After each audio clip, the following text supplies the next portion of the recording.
The hell are you doing? I'm becoming one with the car. My chi is off balance.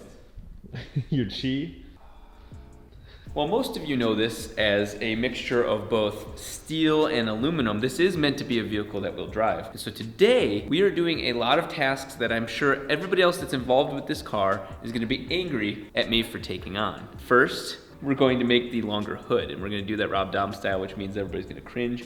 But you know what? Every journey starts with one step, or in our case, 2 hoods. Not only that, we've got a lot of other things that I've wanted to look at. Everything in the very front is gonna be radiator, cooling, oil cooling. All of that needs to be figured out. This is my playground. I'm allowed to do whatever I want and then deal with the consequences later, but there is literally no set guidelines on how to make the radiator, intercooler, and oil coolers fit into the front of this. All of this is getting cut off except for the hood latch. That's why all of this needs to be done at once. The beginning of the method to the madness here is this is a longer hood, as seen many times over. So we've got multiple hoods. These two, my beautiful fuchsia and patinaed hoods, are going to become part of the Frankenstein thing. The goal here is to somehow take a band off of this one, the reverse band off of that one, and make a Frankenstein longer hood. We're ultimately gonna turn that into a carbon fiber mold so the exacts don't matter. I need to know ahead of time where those lines are gonna be to make this work right. So let's go look at a stock bodied RX-7. So I think the trick here is simply to measure from a known spot there to a known spot here. That is 38 inches exactly from the VIN number to this mounting flange here. So we're gonna add whatever distance is on that one, and we'll figure out the extra length of the hood. Jared, I hope to God you fall when you walk backwards. And 46, giving us a total distance of an extra 8 inches. The actual real number here is 8 inches longer hood, which means 8 inches longer chassis. Kind of interesting to see. So that makes that easy. So we have to come up with 8 extra inches on these 2 hoods. My thought process is cut this part off to like right here, because this lip is way too aggressive. Cut it right here. That gives us most of this hood. And then on this hood, 8 inches further and cut right here. So it'll be like a chunk of pink and then almost the rest of this whole hood, and that should make us our Frankenstein hood. The idea Abel came up with was to use the crap under here and rivet stuff together, because obviously this isn't just the flat paneled hood, it's also the supports underneath. Our goal is to get it as smooth as possible, even though we're gonna still have to Bondo and mold it over. At least getting the top as smooth as possible makes the rest of the journey even easier. Might as well get the first look of why we need a longer hood. Thankfully we retained all of the stock stuff up here. This goes something like, and there's where you see that the hood does not fit the car. But this is all stock RX-7. This is all stock RX-7. Magic happens here. What I'm gonna do is take the hood latch off of that car, put it on this car, if the damn cable is easy to remove, so that way we can actually latch the hood on this side, and then we can take the other hood and put it to the hood hinge, and then we can line them up. And when we do the second trimming, you know what, actually, we might put the pink hood first, because look at that. Some damage. Regardless, ignore the turbo. We took the turbo out because that's just in the way. We will make what's called a NACA duct, which is really normally used for brake venting, but it simply is one of those ducts that go in the trench for the Death Star proton torpedo trench run using the force, except that's gonna be for force of air into a 106mm turbo. I do want to point out, I was actually offered some of these hoods for free, and I refused to take them for free. I actually paid them because the RX-7 community is small. The people that are most generous are generally people that are the most enthusiastic about these cars, and I like to support the industry. And while there are corporations involved in this, they're helping make the car happen. I'm not going to screw over the little guys. So when I'm looking for parts, if I need parts, I will compensate for those that help. Because I'm so fucking cool, dude. I'm so cool. So kind. It's just what I believe in, you know?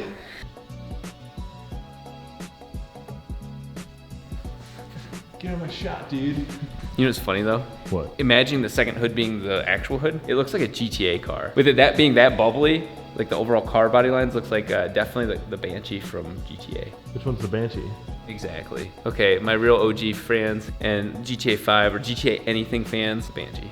It's like a Viper parts. Oh. Oh, what's oh, you're so doing that like. It's the white car with 2 blue stripes. It's a classic Banshee skin. Forrest I think Whitakering there's at something you. wrong with your eye, dude. Forrest Whitakering at you. Now that we're gonna use this hood as the main hood, is to do the trim, the nice narrow trim. I was thinking about trimming it right underneath these, because this is kind of area that's really easily reproducible in the hood. You really can see the double bubble sort of feel to it.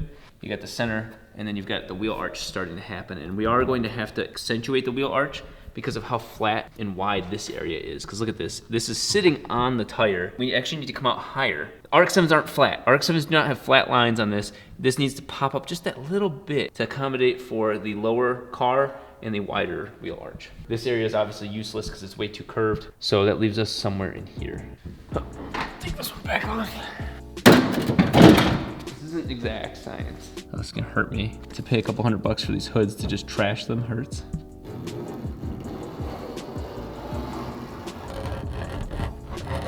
Trying to keep it level though is kind of tough.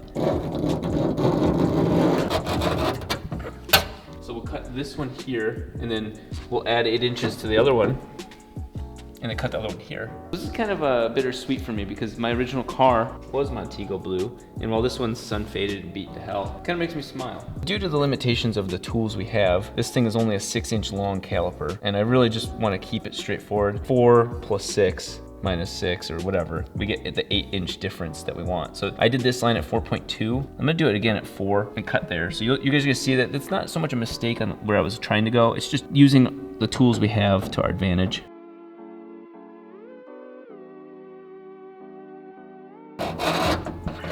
So that's gonna be our new cut line. And yeah, we'll have this little one in here. But again, this is all fluid. And if you guys wanna give me shit, why don't you build your own car? And show me how to do it right. This project requires you to be a jack of all trades, master of none, and then you hand off what is generally the proof of concept to the experts, and that's exactly what's going on here, because if you just talk about how perfect you can make it the first time, you know what will happen? Nothing. So it's better to start here, trash a hood, you're out 100, 200 bucks. You know what? You still did it. For those younger guys trying to think about trying to perfect their first video or first car build, sometimes it's better just to start doing it. With that one being the part of the hood that's gonna go down here. This one is gonna be the part of the hood that goes from here. So with simplifying it to 4 inches, I'm gonna actually move this to 6 inches. This is gonna look weird. Lock it in at 6. And then we're gonna do one run and then come from there and do a second run. That'll give me 12 inches minus 4 is 8.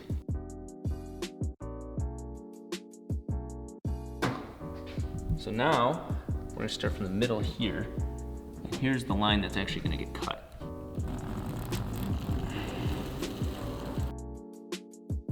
I'm gonna take this liberty going this way when we go to cut it, and then we can always trim back. That was the plan to begin with, because this isn't an exact science.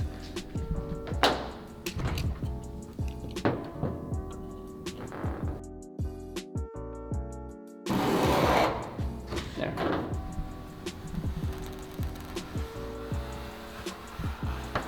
On this one, we want to err this way. We can always cut more off.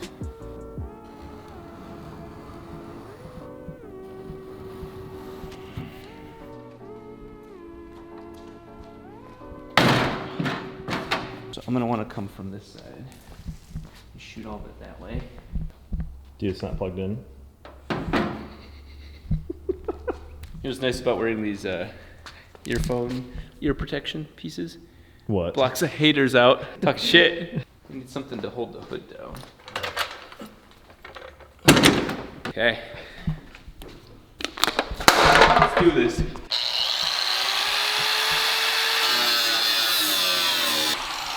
So I'm trimming the skin, the top part off first. And you're hearing it bog down as I try to turn the blade, and I'm just picking it back up and moving it.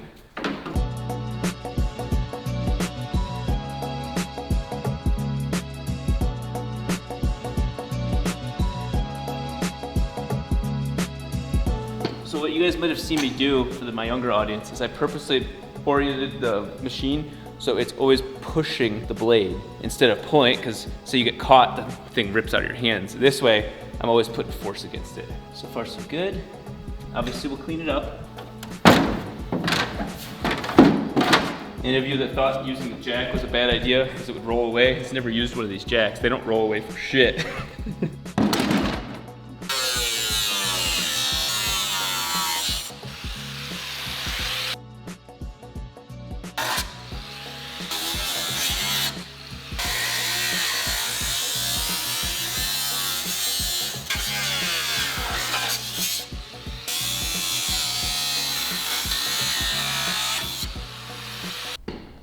you are wondering why there's not really any sparks, it's because this is aluminum.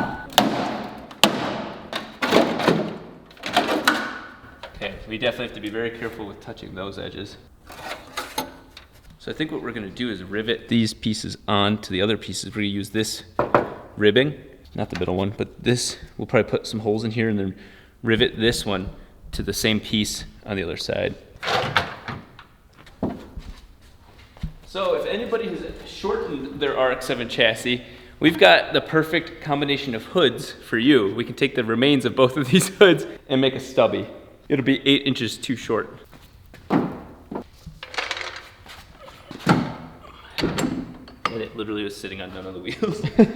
There was an attempt.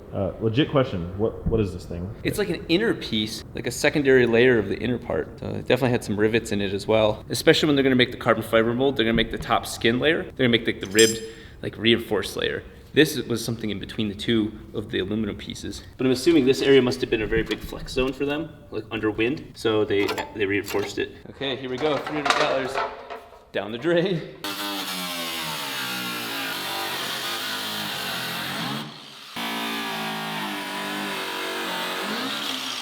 I was cutting too deep in the middle, I smelled wood.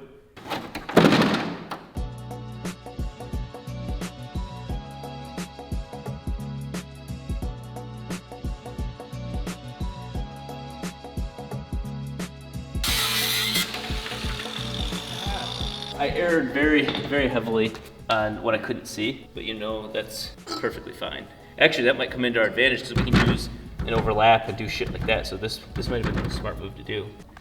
Next step is connecting them. The moment of truth. It should be grossly overlapped. What we're gonna do is lock both pieces down before we make any other measurements or make any sort of judgment, because this is where it starts getting a little more critical. But I am very happy with how quickly that turned out. They're only not touching because of all the under tray pieces touching each other. There. That is the first look at how much a finished potential body of this car looks like. And I already see hints of the new Supra. Oh God, that's horrible, just kidding. There's gonna be a lot of work done. There's gonna be a 2 inches thick of Bondo to really form the shape of what I want, but you can see it, it's there. What I'm gonna do is take the hood latches off of the 3-rotor, the hood hinges, and use those for that car. I have no idea where the original ones are at. I'm just gonna consider them lost. What we're gonna do is actually set up the one piece to the latches, but we're gonna center everything because any adjustment we need to make, might as well have everything centered to begin with and then work backwards for adjustment. And then the same thing with that latch. That's gonna be a little bit harder. The front of the hood can slide with the latch, so we have to get the bumper on there and line it up to the closed headlight covers, which also are adjustable, but get a generalized position of the front of the hood and then maybe super glue it down, tape it down, just so it stays still.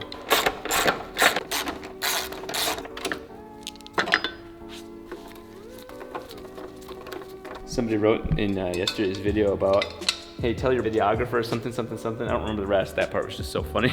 It's like, I will tell him. They were annoyed at something you did, which is easy for me to understand. Someone was annoyed about the music I put in? This time it wasn't the music. You know, normally you guys have good taste in music. Jarrett doesn't, by the way.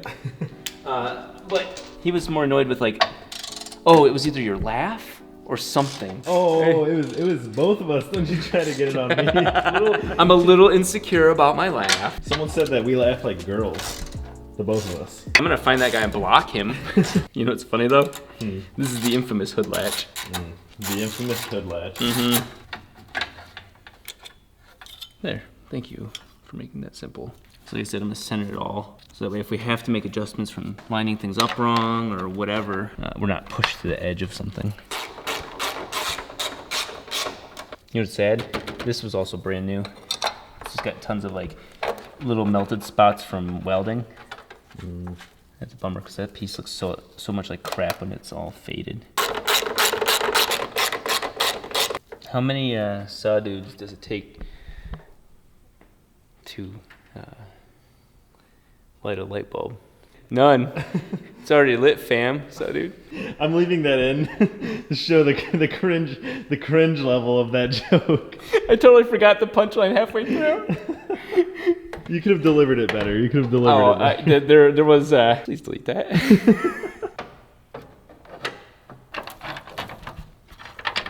again, this is another thing where I'm going to center them, because these are adjustable. Don't want to cut this over the car, but this car is used to being cut on. It literally came from a shop that was cutting it itself. I can always clean it up. We're going to be doing a full review on Tang Tool's system here. I will tell you right now, I am very pleased with it. So this system rocks, and we're going to use one more piece of it here. I don't expect these to be super weight load bearing, but these are the biggest rivets I've got, and we're going to be using these in this exact situation. Rivets are such a weird thing. They kind of like hold on until they let go, and then this whole metal piece pops out at the last second, and hope to God that everything works. This is for the under rib cage. We're gonna drill straight through the top. This is our current plan, is kind of trim the two together, drill straight through even the skin, even though the skin is not relevant to what's going in the rivet. We get a straight line. That way we can take the two pieces of hoods off, pop rivet it just fine, and it's gonna work. Well, after that, we'll probably do some sort of tack welding or add little strips of aluminum to the bottom side. The two pieces of the hood skin are naturally flexing on their own, just under their own weird twists. We want those to line up as well. So we're gonna reinforce it so that way every time we put that hood on there to go make a mold, we're making a mold once, but every time we go to put that hood back on there, open and close it, it's the same shape every time. So this is pretty much gospel for the front line, so that we really can just base it off of that line and call it a day. And then when the bumper gets redone in carbon fiber, the bumper lines up to the hood. It's all about what's your frame of reference on a custom car. Put the fenders on, everything else is pretty bolted on. From this angle, it does look pretty sick. I was gonna mess with the hood latch, but not needed.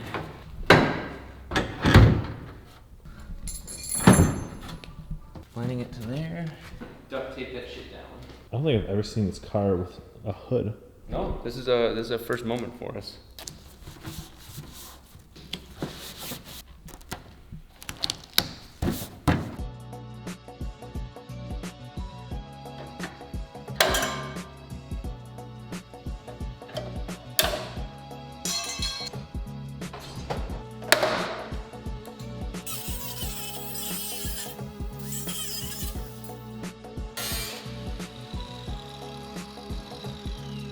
So I think what I'm gonna do is trim these, literally slice it here, get rid of all this waste, and then use this one underneath this, use these on top of it, and hopefully get a nice strong underpinning to then go through the top later.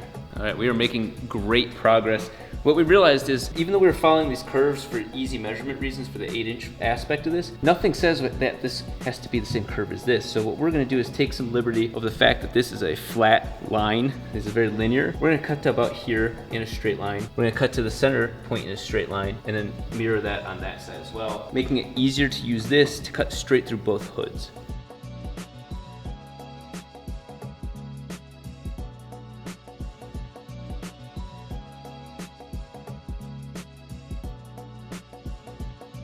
This is gonna be so fucking easy, and because it's not on a curve, it's gonna be easy to line it right up. To connect the two together, oh, make sure this corner hits that corner, done.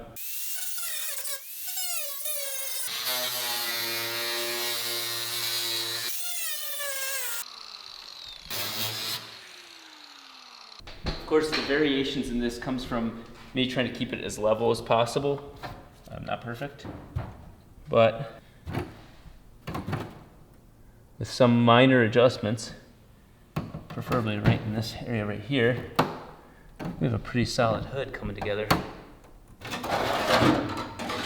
This area is really nice and solid. Yeah, this whole side is just perfect. Took a 5-second break, and what I thought about was this. We're gonna get the two lined up pretty damn solid, which is making it into a jigsaw puzzle that can't go any other way, because then we're gonna take both pieces off of the car, flip them upside down on the pallets, and then jigsaw the backside to however we can make it work with rigidity. Because the problem is, one of the thoughts I had was, okay, you know what, make these into tabs, but if you make this completely flat as a tab, well, it's gonna bend. So I think it's gonna require a little bit more engineering than that, but when the skin itself is all lined up, we can do anything we want to the top. So this is a really clean starting point right here. Let's clean up the other side a little bit more, and then we can take them both off. That's looking pretty damn good. There. while Jared got his food, I went and cleaned up the hoods, cleaned up a lot of the 3D scanning dots, just to really get an idea of the shape of the car. Now that it's all clean, we're gonna take the two pieces off, set them upside down on the pallet, try and figure out the right way to keep this rigid, yet connecting together. I talked to Abel, and he came up with a really cool way of bonding these together so they can be used together. Here is our current challenge.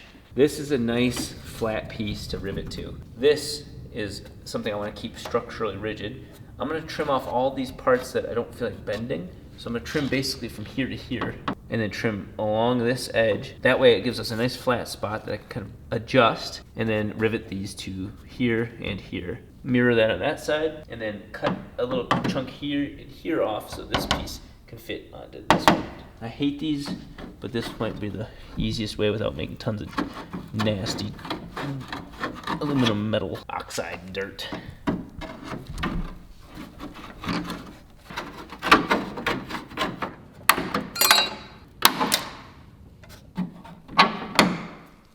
We'll have to get this one right there, this one right there. Okay, that side seems decent. These are so not the right tool for this. I'm just gonna bring that up. Okay, looks like complete horseshit. So we're gonna clamp both sides of this hood, something like that. Thankfully, having even a Harbor Freight caliper comes in really handy because this is the size of the rivet that I want to use. And so I need to know exactly how small to make this hole. Because what we're going to do is that's 3/16. So 3/16 hole is what we need to drill through both hoods.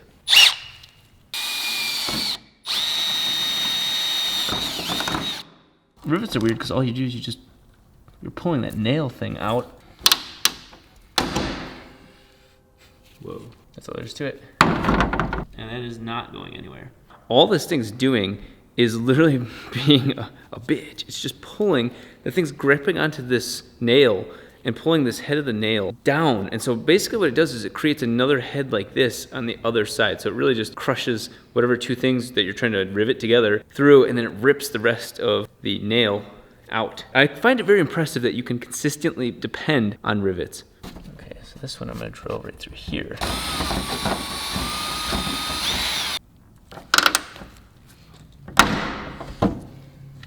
That is definitely stronger than I was expecting.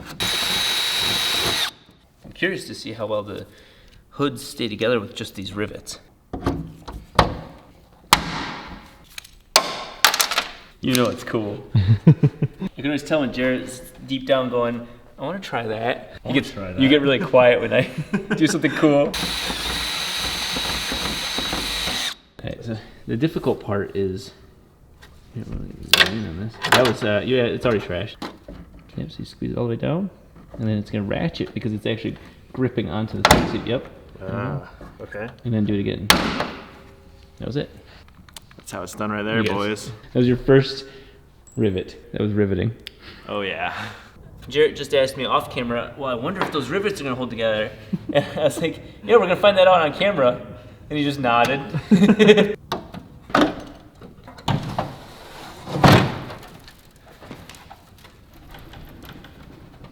All that's holding these on is the rivets on the bottom side. I'm impressed.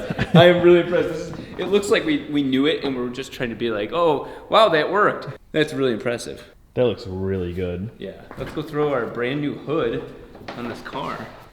This isn't gonna handle 255 miles an hour wind, but still. I'm not a complete no talent ass clown. That's actually really impressive. And again, this is simply for functional mock-up, and then we're gonna smooth all this out. But there you go, guys. That's a hood that has never existed before. It's the most impressive thing you've done in your entire life.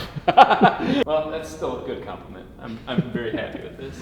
This is the phase of the video that you guys aren't gonna see. Jarrett is legitimately gonna come out here, editing, go to the bathroom, and just see me just doing one of these. For hours, legitimately. I've stared at this car. He comes out and he's like, let me guess. No, I literally come out here and you're like, dude, that's sick. Dude, look at the.